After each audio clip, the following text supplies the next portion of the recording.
It's over 9,000!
Welcome, Super Elite Warriors, to Final Forum, a podcast for the discussion of all things Dragon Ball. I am your host, Jelli, an elite recruiting member of the Frieza Force on a mission to find the best warriors from across the galaxy to join the greatest army of all time, and I am joined, as always, by my new recruit co-host.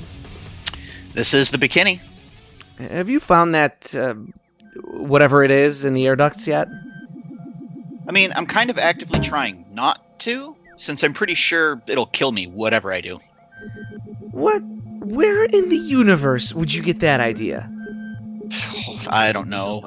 Let's see. Aliens, the Blob, Don't Be Afraid of the Dark, the Willies, Cat's Eye, Critters, the X-Files, Demons, Chopping Mall, Eight-Legged Freaks, Halloween 5, Resident Evil, Star Wars, Among Us, Dead Space. I mean, the list is pretty endless.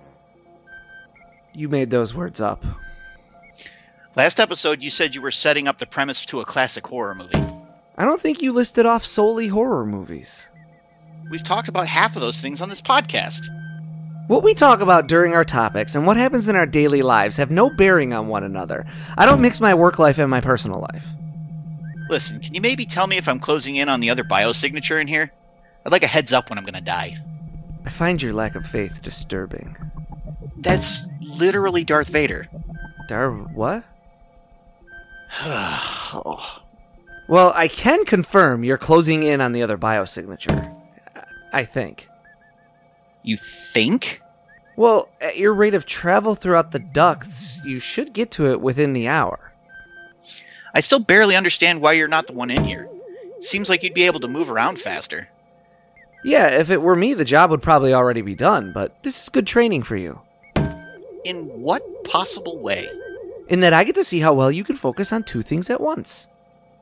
Oh boy, here it comes. That's right, it's time to get into this week's topic. And this week, we are going to be back on recapping Dragon Ball and talking about it, and we're getting into episodes, was it 133, 134, and 135? That is correct. As the 23rd Tenkaichi Budokai begins. That's right. So we'll start with episode 133, which is titled Changes. So we finally made it, folks. Another Budokai Tenkaichi. So what have our boys been up to since we last saw them? The competition's looking pretty tough this year, and I'm sure our boy will come out on top. As all the other fighters are registering, we get a reunion from the perspective of Roshi and Lunch, who are worried that they've all been forgotten. The characters, who I will be referring to collectively as the cheerleaders, consist of Roshi, Lunch, Puar, Oolong, and Bulma, arrive in order while we get quick confirmation about 4 times in 10 seconds that Roshi is still a horrible human being. They talk about nobody really seeing Team Second String much over the last 3 years. Nearby, a small girl loses her balloon in a tree, and it's rescued by a tall, handsome stranger. Damn it, it's Goku. He's about quadrupled in size, and nobody recognized him. They doubt he's actually Goku until he manages to put his foot in his mouth. They continue to wait for the others, but soon it's closing time for the registration deck. They barely make it at flash speed with 0 time to spare. Now that all the fighters have been registered, there's a proper reunion with the whole gang. They've all grown in different ways, and some more than others. Yes, that's a short joke. Krillin finally gets a chance to thank Goku for bringing him back to life, and Yamcha has scars now.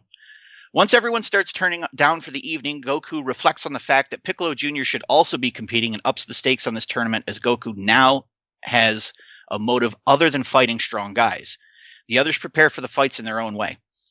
For Piccolo, it's saving lives? Wait, I thought he was supposed to be the bad guy.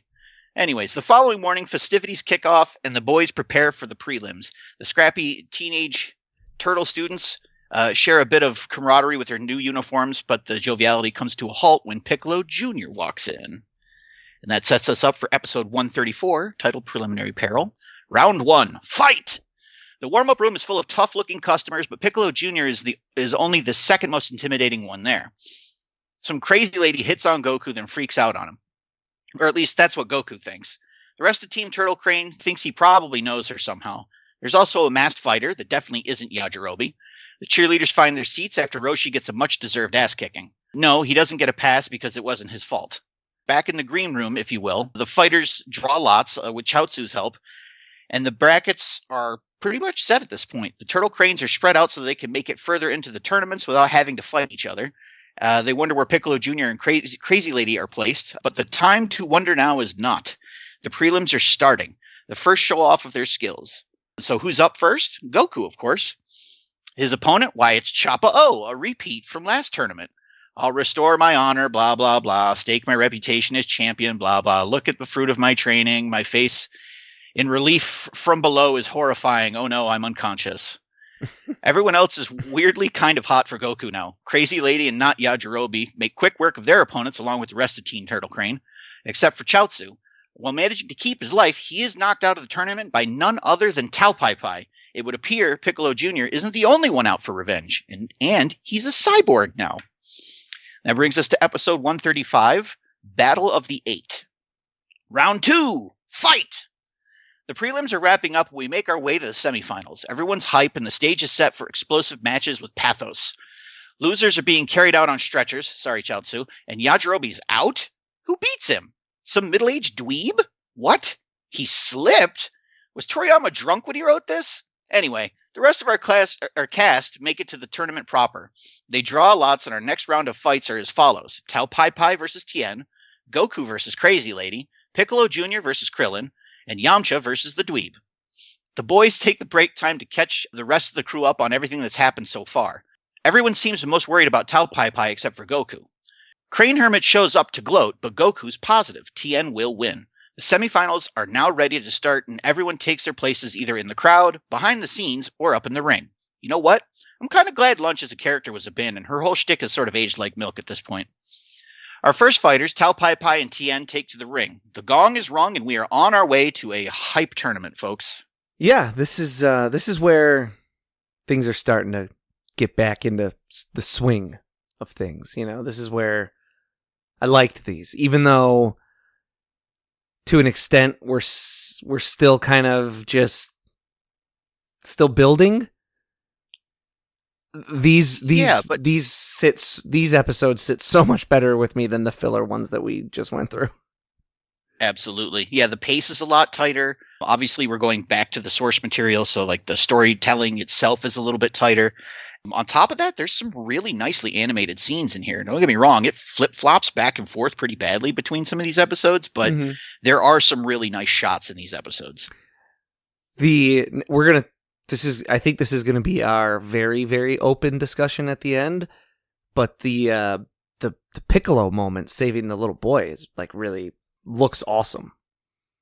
Yeah, no, it's great. Not but at the end, it's also moment, but yeah. It's also a nice little, I guess, in my opinion, a little bit of foreshadowing of who he eventually becomes. Yeah, we're going to talk about that because that's might be a sticking point. If not for one of us, maybe for listeners. So I want to chew into that, but let's get into some of our our more like thematic, our more what we try and do on the show, and some of our cultural stuff with this podcast. So we're back into tournament finally. It really probably hasn't been that long since the last one. What are you talking? It's been 3 years. Come on. If every tournament has a theme, which we said on the first one, then what's the theme of the 23rd? The 21st was all about opposites.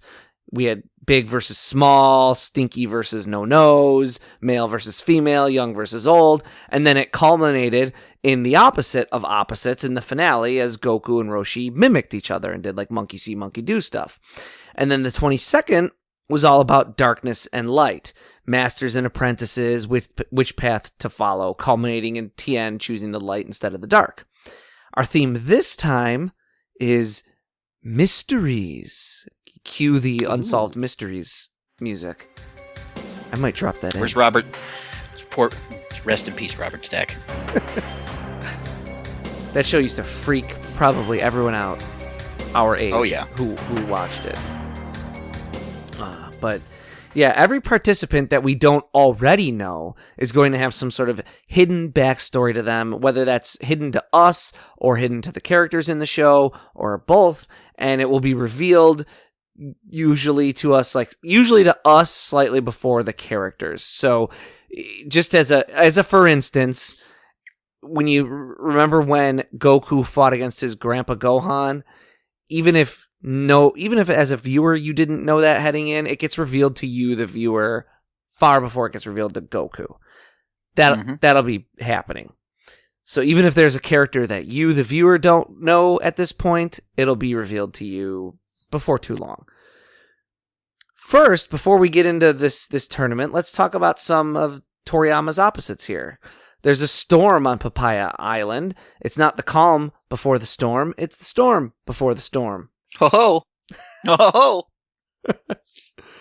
We also learned that our characters not named Goku have been continuing to train, as evidenced by the way they look when they show up. Yamcha has the scars, and they all have different clothes than the last time we left them too. And this is, in the manga we talked about, this is like the first time we see them from the moment that the dragon gets resurrected. So we don't get all that hotter than lava and stuff. So this is a pure time skip.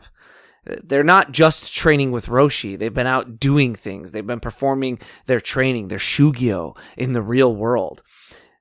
Goku, when he shows up, is holding a paper umbrella, a traditional paper umbrella. Obviously not the most excellent protection against the rain here, but in Japanese, paper is actually a homonym with God, as both are called kami, though they have different symbols that make those sounds. So, yes, it's it's not a homonym, it's a homophone. My mistake earlier. But yes, it's, red and red. I read a book, that book is red. Yeah, exactly like that. It's not confusing at all. Perfect. Still, Toriyama loves his puns and his wordplays, and he's showing us that Goku has Kami on his side. Even more so because the umbrella is actually red, which is a magical color that's said to protect against evil spirits.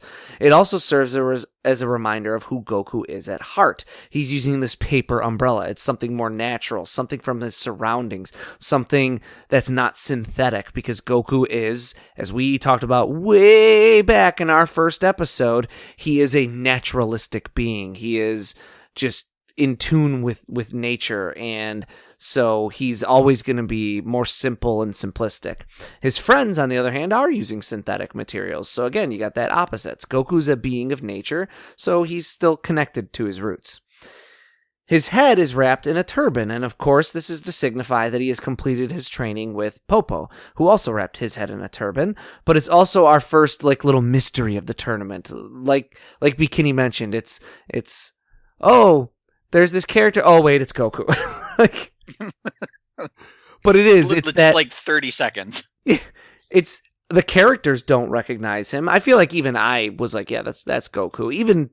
Even if you have been watching this for the first time going through, which this is our third or fourth or whatever time going through Dragon Ball, I feel like the first time through I was like, yeah, that's Goku, because he's on cereal boxes. Everyone knows what this dude looks like. Yeah. But then he takes off the turban, and our characters all finally recognize him. It's the first, it's a little mystery. It's the first one. Yamcha's scars. No explanation has ever been given And so all we can say with any degree of certainty at all is that Toriyama is using them because grown-up Goku and grown-up Yamcha look similar, and this is an easier way to distinguish them at a glance. And it's pretty in character for Yamcha to get his ass beat like that, so. It's so funny, though, that, we had how many episodes of filler? They knew that he was going to look like that, and they at no point said... they never bothered with it. said, hey, let's have, some lava splash on his face, or a tree explode and cut his cheek open, something.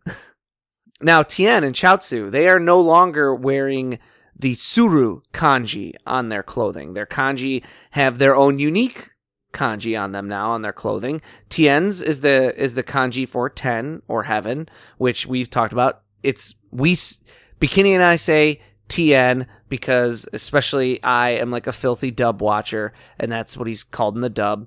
I apologize for the space lawnmower that you might be able to hear going by in the background. That pesky grass growing in the middle of space. Someone on their John Deere just ripped by the spaceship. Sorry about that. So Tien's kanji is for 10 or heaven, and Chiaotzu's is ko or jiao or dumplings, or more pointedly the implied eating of dumplings. So these characters are now acting according to their own beliefs. We are being told that through the kanji. They are their own masters. They are not of their former master anymore. They are their own masters. That's something that I feel like everyone you maybe notice as a American viewer, but a Japanese viewer notices instantly. It's a sign. It's obvious and readable. Krillin hasn't undergone any drastic changes, but this is all part of Toriyama's love of opposites and subversions. These characters have all changed quite a bit. Four of the characters have, if you include Goku. 5 if you include Bulma, but she's tough because she changes routinely to me. Yeah. But Oolong has also changed. He's not wearing his kami kami, and by kami I meant communist uniform anymore. And hell, throw Roshi's suit in there, and you make it like all of these characters have changed in some way. But Krillin is the same. He's Krillin. That's the subversion. He's not changed at all. That's Toriyama's opposites. Is Yamcha now looks crazy different. Goku looks crazy different. Tien and Chiaotzu have different kanji on their clothing, and they're different. Krillin is Krillin. That's your Toriyama playing with opposites. Also, by having Krillin and Yamcha in Western style clothing while Chiaotzu and Tien are wearing Chinese style clothing, Toriyama gets to put these opposites together. And that's, again, we'll talk about this just forever. Toriyama loves this stuff.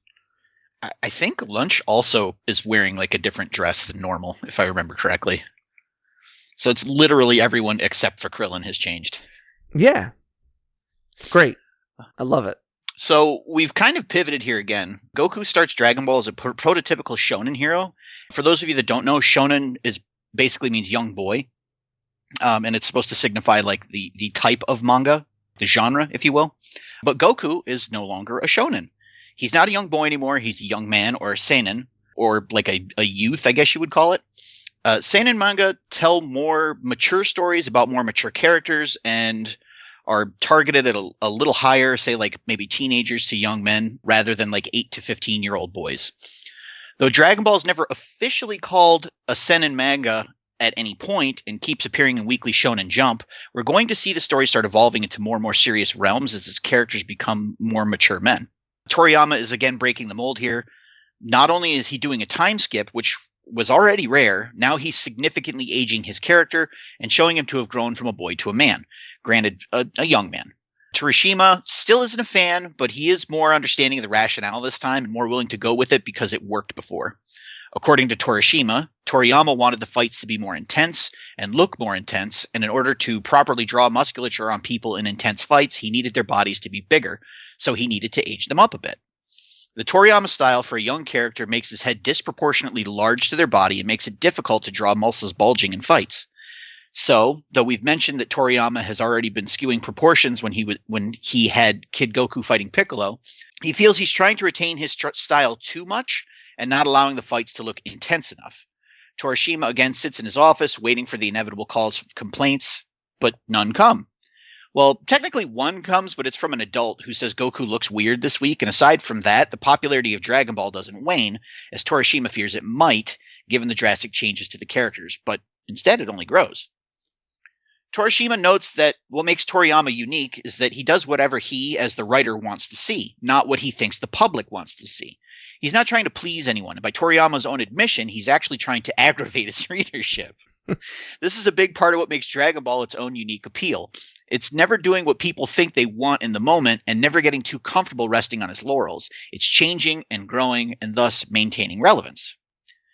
Also, Goku no longer has a tail. There's never much reason given for that in story, though we know Toriyama didn't like drawing it, so the little rationale that we do get, that Kami told Goku that his tail would interfere with the moon coming back, note, the moon has apparently been restored in these 3 years somehow, works well enough.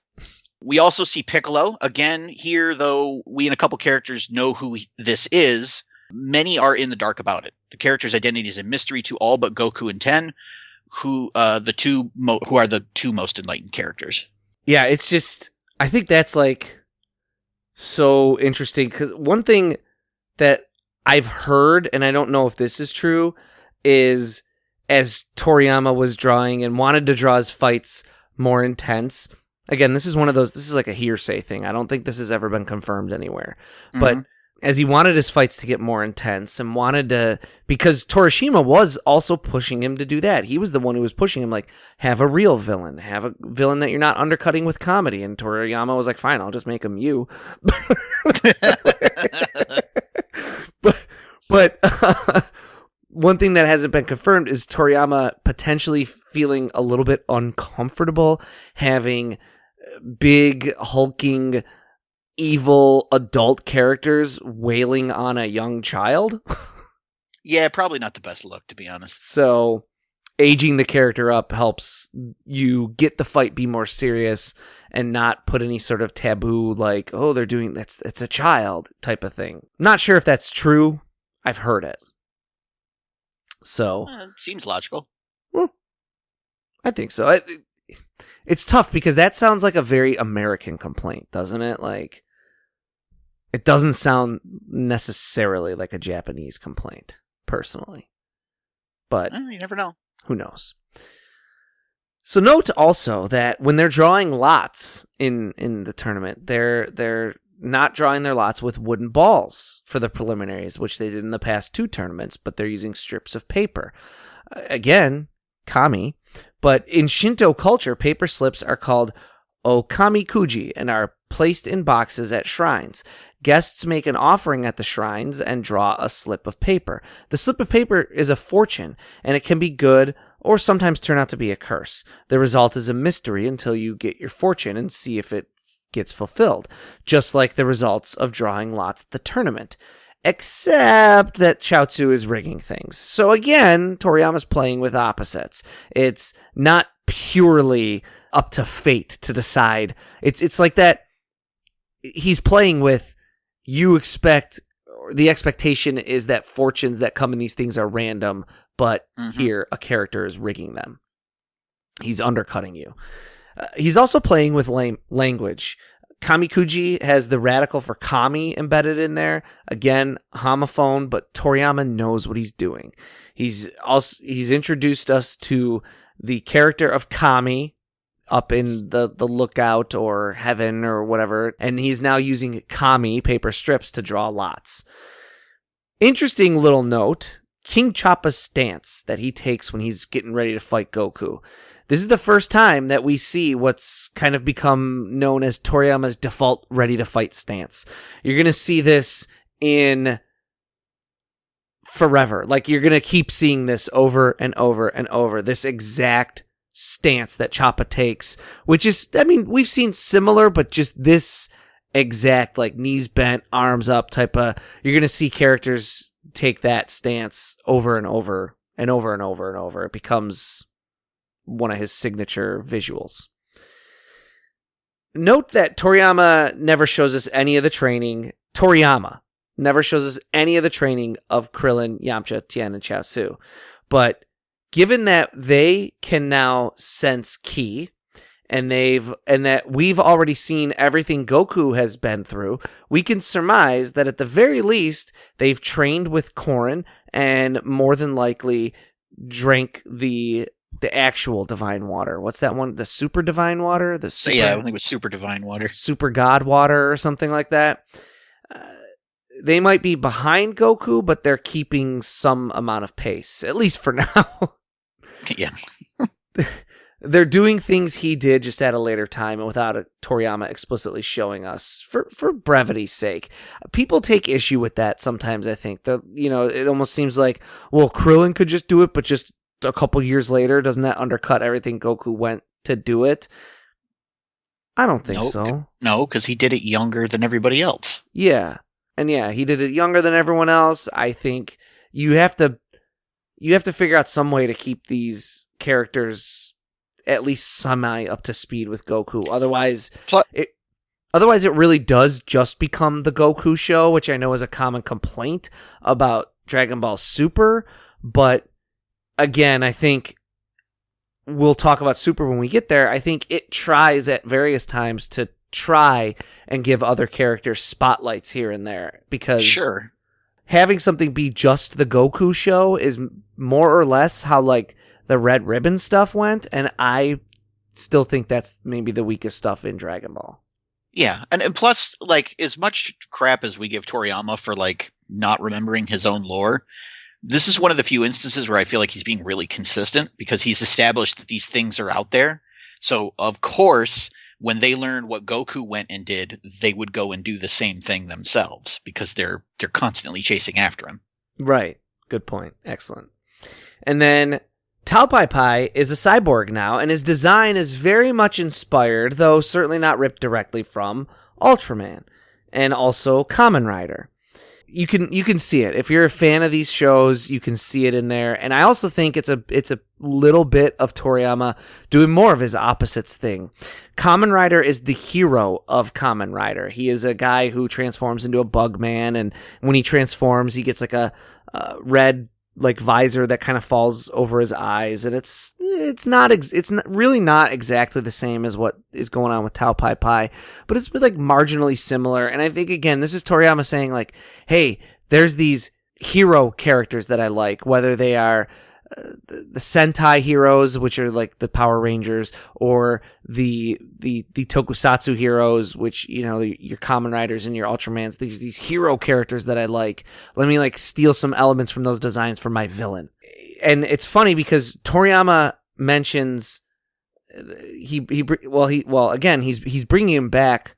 Toriyama is bringing him back for the opposites thing. He's got a Western appearing cyborg robot man that's a good foil for Tien's still Eastern-rooted aesthetic. Sure, I can get behind that. So, big question of the day. Why does Piccolo save the two people? This is an anime-only moment. The manga was already at the point where Piccolo was helping Goku against Raditz, so we were already seeing Piccolo's change of heart. The anime staff is laying that groundwork even earlier. Now, Yajirobe and his mask. First of all, we all know it's Yajirobe. It's pretty obvious. This, though, is another mystery because that's our theme this time. Nobody else knows who Yajirobe is. Yajirobe's mask is an inversion in terms of colors of the mask worn by Dick the Destroyer Bear, an old-time WWF star who fought Japanese champion Rikidozan on December 2nd, 1963. Insanely, just 13 days before Rikidozan's death on December 15th, after being stabbed by a Yakuza member, which is a crazy backstory. In a match that was watched by 70 million people and is the second highest rated TV program in Japanese television history, the anime staff picks up on this assumed reference and has Yajirobe fight a man in episode 135 who resembles the Iron Sheik. Though Toriyama has never confirmed, Bayer considers this a loving homage and is honored to be remembered by Toriyama. Yeah, that's pretty cool. That's one of those things. that we talk about like all the time of, hey, even if he's maybe not intentionally doing this, it's he grows up and sees this thing on TV, presumably, or hears about it because 70 million people in Japan watch this. That's got to be like almost everybody that had a TV at that point. Yeah. So millions and millions of people watch this. It's this huge, big deal. And it culturally imprints itself on his brain. And then eventually he uses it in a mask. I always find these stories about these old time WWE guys like so interesting and then also like heartbreaking because it's so many times considered that like that golden era of people still thought it was real and it was like this traveling show and there was this element of it was like almost more popular than it got even in like in the 90s. Wrestling was huge, but you can feel that like fervor that people had of like like caring about who the champion was because you thought it was kind of like real. But like the stories of these guys' lives once they hit like 40 years old is almost always horrifyingly depressing. Yeah, that seems to be the pattern I see every time I watch like any kind of documentary on old wrestlers. It's like their career was like the Wild West, and then once they're out of it, it's just kind of depressing, all the things that happened to them. Yeah. If you've ever seen The Wrestler, that's a movie that had a lot of like old time stars like in tears when they were watching it because they were like, that's my life that like happened and then to me. Wasn't there a movie? It's either coming out or it just came out about like a family of wrestlers. The Iron Claw just came out in 2023. Yes, that's the one. I've seen it relatively recently. Now, by the time this episode comes out, it'll have been a while. But yeah, that movie is also excellent, and the true story behind that movie is amazingly enough even crazier than the movie. So the movie, you mean they didn't Hollywood it up? Yeah, the movie has the movie is about, let me think real quick, 4 brothers who all get into wrestling. There's, I think the oldest one, maybe the second oldest one, is like in wrestling like the whole time, like that's his thing. Another one was going to be an Olympic athlete, and then we boycotted the Olympics due to communism, because they were in like Russia that year. And then the next youngest one is also getting into wrestling, and then the very youngest one is like kind of he's a weakling, and he wants to be like in a band. And the dad, when the Olympics gets canceled, like pushes them all to be in wrestling, and even like the weakest one. And like the weakest one, I think, is the first one who gets hurt. He gets like badly hurt in the ring and then has a horrible reaction when they're going to do surgery on him, and he becomes like brain damaged.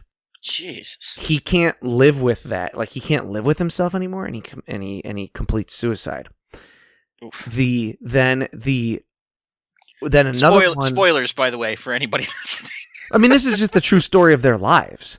Then like another one kills himself, and it's like it's this insane thing. There was a 5th brother in real life who also died. What? That's crazy. So like the movie was like, you know what? Killing off 3 young men is already enough. Let's not do the other one. Like, my God. It's like a harrowing movie, but it's really, really good. It was excellent. And Zac Efron is awesome in it. Yeah, I enjoy watching his work. So, bringing us back to Dragon Ball. Although there's a big crossover between Dragon Ball and wrestling, so maybe people liked hearing that out there. I would hope so. If you did, please let us know, and I'll create Final something, the wrestling podcast. This is a well thought out plan. I like it. I'll do Kayfabe Forum, the wrestling podcast. So let's getting back. Does the Piccolo? I'll be honest. The Piccolo thing. This is one of those rare occasions where this kind of bothers me. Okay. I think it's laying the groundwork a little too early and a little too thick. He's supposed to be the villain at this point. Yeah. No, it definitely jumps the gun a little bit, I think.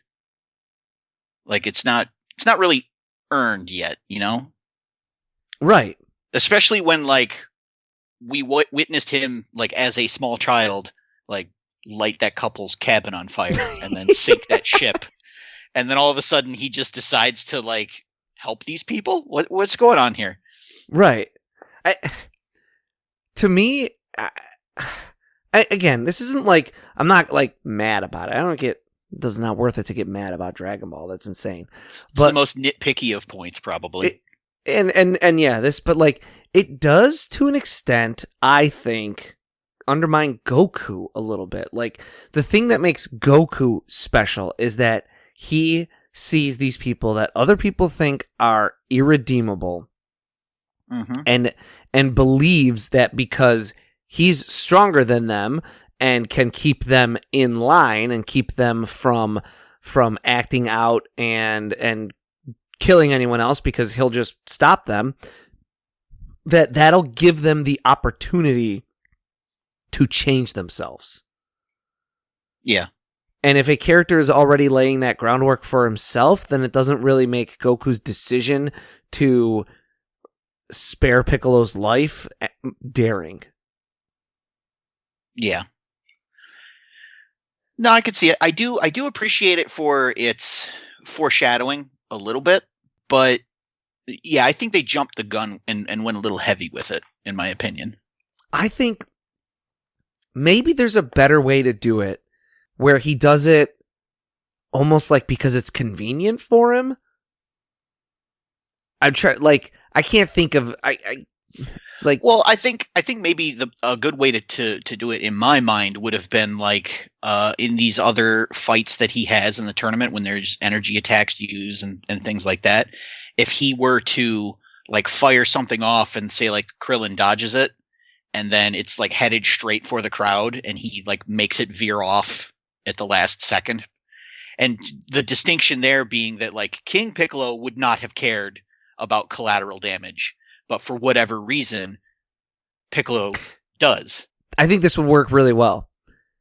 He could like externally be like, I don't want to get disqualified. Yeah, exactly. And that's how he could rationalize it. Perfect. Meanwhile, though, you could have like him, like he could be like, everyone would be like, wow, Piccolo, I didn't think you would not kill the crowd. And I just didn't want to get disqualified.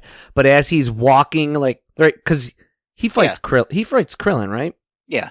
Yeah. So as he's walking away, having defeated Krillin, as he's walking off, and he's like, I just didn't want to get disqualified. Don't read anything into that. But as he's walking off, like you see, he slightly catches an eye at like a little boy who's super happy that he didn't just get blown up. We're going tsundere with Piccolo? Is that what we're doing?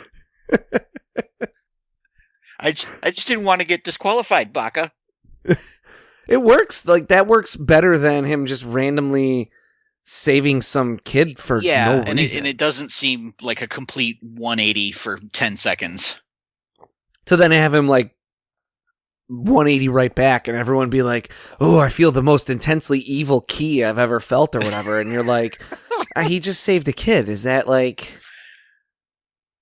That's the most evil person on Earth? Is he not building up some positive karma here? Come on, guys. So again, does it bother me? No. But it is like, come on, you could have added a filler moment.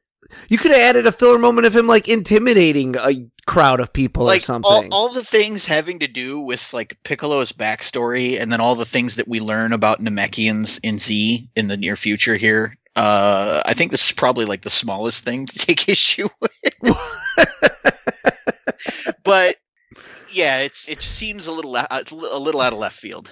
Again, I guess that's where you could tell where I draw my priorities, right? I care a lot less about the like biological rules and the lore, so to speak, than I do about the characterization. I don't care I don't care that we see Piccolo like bleed red blood. I don't care that we see King Piccolo explode instead of heal himself. I don't care that I'm sure we've seen Piccolo eat, and like we talked about the whole reason no Namekians won anything almost in our March Madness tournament is because Namekians don't eat. Yeah, I think that same episode where he blows up a ship, I think he shot like a fish or something, and I think it's implied that he's like hunting for fish. Oh, like I'm fishing? not sure. Yeah. So like I don't care about that kind of stuff as much as I care about like this is a character thing that gnaws at my brain, I guess. Yeah, no, I get you. And it's a fair point, but like you said, it's kind of nitpicky. It doesn't stick in my craw or anything. We're ramping up on a tournament though that is a really good one. Oh man, it's so good. This one's probably my favorite tournament. It might be. Just because like all of the semifinal matches have some good storytelling sort of undertones to them, and then everything's building towards that final, which Toriyama does so well in every tournament, but he really, really hits his stride here. We're starting to get more of the Z-style fighting. We're starting to get more of the Z-style art, which makes the fighting look even better. Yeah, it's pretty much, for me, it's almost 10 out of 10 on like everything. And we talked about this when we were in like the midst of some of the Red Ribbon stuff, where I was like, oh, I think everything after General Blue gets better and better and better and better. Yeah. I think I would probably tweak that slightly, because I think if I'm looking at it now after having gone through it again, all of this over the last several years, we are winding down. Spoiler alert for when we do have like, we're gonna once we get through all of Dragon Ball, have some sort of a recap of Dragon Ball episode. Spoiler alert, I guess, from when we get into talking about the sagas and where we would rank them. I think I would probably actually put like the Commander Red stuff above the Fortune Teller Baba stuff. Mm-hmm. But I will say, like, from Fortune Teller Baba, you go from Baba to the Tien stuff, to the King Piccolo stuff, to this. I think it's like better and better and better. Yeah, I'd agree with that. So yeah, this is gonna be fun on the bun to watch, even if it is a little thin on discussion. I don't really care. It's gonna be. We could just talk about how awesome the art is in a couple of these scenes. Honestly, it's like, man, it looks so pretty. Okay, can we get back into how and why you know nothing about or pretend to know nothing about movies and references except when it's convenient? I obviously cannot. Can you just let it go? I guess in this case, I can't imagine it killing me if I let it go, so okay, I'll let it go. Good, because you're coming up on the other biosignature in the air vents. This took like a suspiciously long time. I wouldn't have thought the duct system was this big. Oh, air ducts are always way bigger on the inside than the outside. That's like a law of physics. Actually, it seems to like break the laws of physics. Just keep your eyes peeled for whatever it is. I have no idea what I'm looking for, though. Are there all kinds of other things in there with you that you might get confused with one foreign object with another? Well, no. Okay, so what do you see? I mean, nothing? You can't see nothing. Describe your surroundings. We have listeners. I don't know. Metal walls? They seem to stretch on forever. Okay. Good start. What else? Nothing. It's a metal corridor. Wait. What? Well, there's a junction up ahead, and in the corner there's something pulsating. Pulsating? A white sort of, like, mass, and it's pulsating. What is it? Hang on. Let me go check it out. Well, while you're doing that, I guess I'll sign off. Don't worry, listeners. He does that all the time. It's eating me from the inside out. How will Bekinney get out of this one? What has he found in the duct system? Find out next time and help us achieve our final forum.